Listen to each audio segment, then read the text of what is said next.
안녕하세요. 서울대 출신 이 대표의 사업일기 서이사 이 대표입니다. 지금까지 사업계획할 때 내부 환경 분석하고 외부 환경 분석하고 그리고 우리의 약점, 강점 그리고 시장의 기회와 위기를 보면서 전략을 수립해야 된다는 말씀을 드렸는데요. 마케팅에서 STP라는 얘기도 했었고 지금까지 했던 얘기가 모르신다면 앞선 영상을 보시면 됩니다.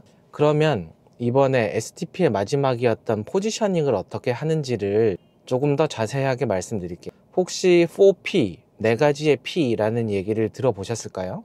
경영학 이론에 보면 4P라는 이론이 있어요. 그게 뭐냐면 우리가 마케팅 활동을 할 때 고객들한테 어떻게 포지셔닝을 할 것인가를 설계하는 내용이거든요. 사실은 여러분들이 알게 모르게 다 하고 있는 활동들입니다. 그것을 조금 더 체계적으로 그리고 놓치지 않고 고객의 마음을 사로잡을 수 있도록 우리의 계획을 실현할 수 있도록 하는 네 가지의 P에 대해서 얘기해 보겠습니다. 이 네 가지의 P가 중요한 이유가 뭐냐면 고객이 어떤 마음을 가지고 우리 제품을 대하는지를 설계를 하고 그것이 통하는지 아닌지를 확인하면서 고쳐가는 데 있어요. 네 가지의 P, 4P의 첫 번째는 프로덕트, 그 다음 프라이스, 그 다음은 플레이스, 그 다음은 프로모션입니다. 이 네 가지의 구성도 중요한데 이 순서도 중요해요. 요거를 하나씩 설명해 드릴게요. 여기서 말하는 프로덕트는 상품 또는 서비스가 될 텐데요. 실제로 과거에는 제품을 만들기만 하면 팔리는 시장이어가지고 성장기일 때 시장이죠. 경기가 한참 성장할 때는 만들면 팔렸어요. 근데 시절이 바뀌었죠. 상품이 넘쳐나고 서비스가 넘쳐납니다. 그때 우리가 중요하게 생각하는 거는 프로덕트를 상품 서비스로 해석을 하는 게 아니라 우리가 고객한테 어떤 가치를 줄 수 있는지 고객에 대한 가치로 해석을 하는 게 맞고요. 그러면 우리가 줄 수 있는 가치를 설계를 하는 거죠. 앞에서 STP에 있었던 고객군, 우리의 타겟군이 원하는 가치를 설계를 하고 그 다음 그 고객들은 프라이스, 가격이죠. 그 가격과 고객 가치를 이렇게 저울질하게 돼요. 그래서 만약에 프라이스, 가격의 가치가 높다, 내가 지불하는 가격의 가치가 높다, 이러면 어떻게 되겠어요? 안 사죠.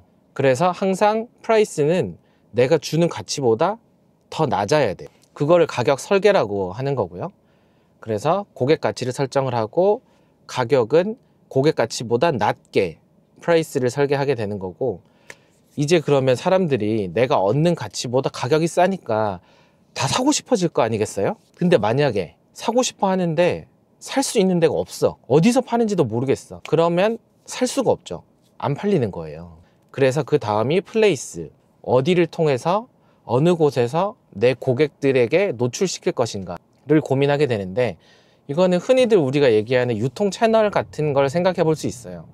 만약에 내 고객들이 대부분 온라인에서 활동을 하는 사람인데 내가 오프라인에 가게를 냈어요. 그럼 그 사람들이 내 물건을 사기가 쉬울까요? 어려울까요? 어렵겠죠. 그럴 때는 온라인 쪽에 채널을 만들어서 판매를 해야 되는 겁니다. 그렇게 해서 플레이스를 만들고요.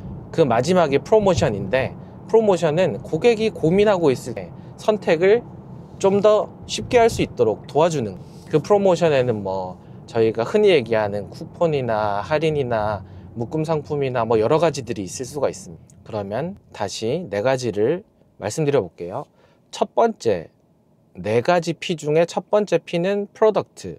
프로덕트가 상품이나 서비스라는 개념보다는 나는 무엇을 팔아가 아니라 내가 고객에게 어떤 가치를 주느냐의 이야기예요.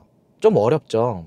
그럼 어떻게 생각하면 되냐면, 어떤 사람이 있어요. 그 사람이 이마트에 가서 드릴을 사러 간 거예요. 집에 어떤 이제 구멍을 뚫을 필요가 있는 거죠.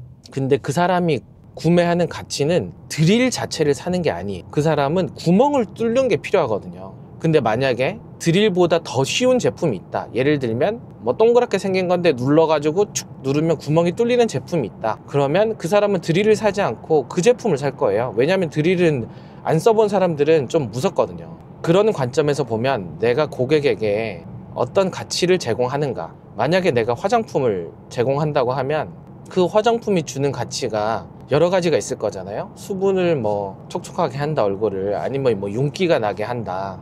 아니면 뭐 선블럭 제품이면 뭐 피부가 타지 않게 뭐 이렇게 한다, 뭐 이런 내용들이 있는데, 그 고객들이 어떤 가치를 원하는지를 생각을 하면서 설계를 하고 그것들이 고객들이 잘 알 수 있도록 상세 페이지에 녹여내고, 이런 작업들이 필요한 거죠. 그 두 번째는 프라이스. 가격을 결정을 하는데 이 가격은 그들이 느끼는, 그들이 받는 고객의 가치보다 더 낮아야 된다, 더 가벼워야 된다. 그래서 저울질을 할 때 선택을 받을 수 있다.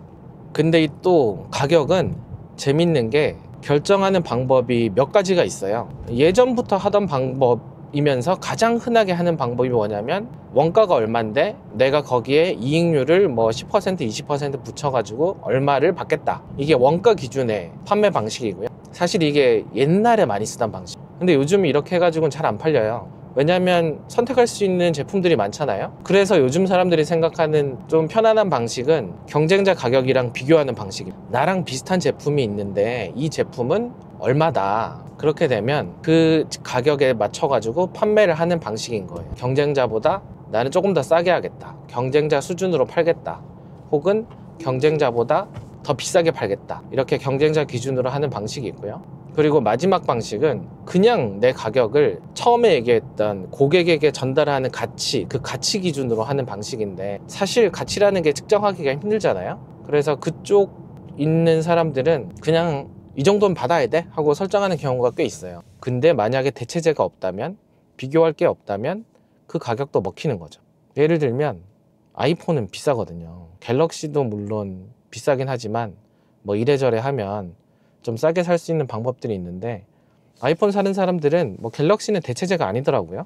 제가 아는 누구도 스마트폰을 산 뒤로는 단 한 번도 갤럭시를 안 사고 무조건 아이폰만 사는 사람들이 있어요. 그 사람들한테는 뭐 경쟁자의 가격이 의미가 없죠. 그리고 만약에 내가 몸이 아파요. 근데 그 특정 분야에 엄청나게 전문가가 있고 내가 이 치료를 받는 거에 있어서 목숨이 왔다 갔다 한다, 아니면 후유증이 있다, 이러면 사람들이 돈을 엄청나게 지불하고서라도 그 서비스 치료를 구매할 거잖아요. 그게 이제 가치 베이스의 가격 설정 방식에 해당이 됩니다. 이 가격이 사실 제일 어려워요. 그리고 그 다음이 이제 플레이스는 아까 전에 잠깐 말씀드렸었는데, 나의 고객들이 어디에 있는지를 파악하는 게 제일 중요합니다. 그 사람들이 있는 곳에서 내가 장사를 해야 내 물건이 팔릴 거잖아요. 근데 그 사람들이 엉뚱한 곳에서 물건을 구입하는데 내가 다른 곳에서 장사를 한다. 그러면 아무리 앞선 서비스를 잘 설계를 하고 가격을 잘 설계를 해도 판매하기가 어렵습니다. 사고 싶어도 못 사니까. 그리고 마지막에 프로모션으로 넘어가면, 사람들이 고민하고 있을 때